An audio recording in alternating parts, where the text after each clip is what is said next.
حرمت عليكم الميتة والدم ولحم الخنزير وما أهل لغير الله به والمنخنقة والموقوذة والمتردية والنطيحة وما أكل السبع إلا ما ذكيتم. يقول: السلام عليكم ورحمة الله وبركاته. وعليكم السلام ورحمة الله وبركاته. هل يجوز أكل الدجاج المجمد؟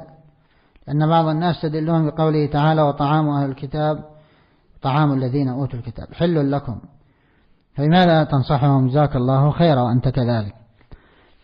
الدجاج المجمد الذي هو مستورد من أعداء الإسلام من البرازيل أو من فرنسا أو نحو ذلك، هذا بارك الله فيكم لا يذبحونه، وإنما يصعقونه صعقا كهربائيا، يصعقونه صعقا كهربائيا كما ذكر ذلك الثقات الذين رأوا هذا الأمر. نعم، أنهم يصعقون صعق كهربائي بحيث أنها تموت والدم فيها من أجل أن يثقل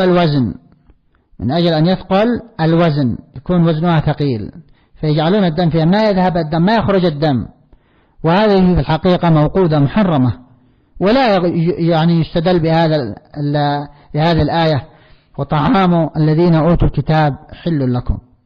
لا يستدل بهذا، لأن المقصود بهذا ذبائحهم، وهذا ما يذبحون أصلا، إنما يصعقونها صعقا بدون ذبح، فلا يجوز الأكل منها إلا ما كان مستوردا من بلاد مسلمة كالسعودية أو ما إلى ذلك من البلدان المسلمة الذين يذبحون على الطريقة الإسلامية، فلا بأس أن تأكل من ذلك الدجاج. أما الذين يستوردونها الدجاج المستورد من البرازيل، أولئك لا يجوز. لماذا؟ لأنه كما سمعتم يصعقونها صعقا كهربائيا ولا يذبحونها، وهي موقوذة، وقد حرم الله عز وجل الموقوذة، فالموقوذة محرمة لا تجوز. نعم، ولا يجوز الإنسان يتساهل في هذا.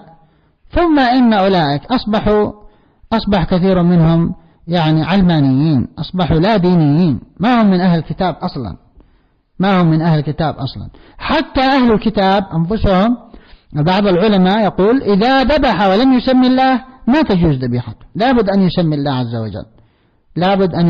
عز وجل. نعم، فليس ذبائحهم مباحة على الإطلاق حتى ولو لم يسمي الله، لأن الله سبحانه وتعالى يقول: ولا تأكلوا مما لم يذكر اسم الله عليه وإنه لفسق. فما بالك إذا كان لا يذبحها بالمرة، إنما يصعقها صعقا. أي نعم، تأتي والرؤوس موجودة. نعم، هذا مما يدل على أنهم يصعقونها صعقا.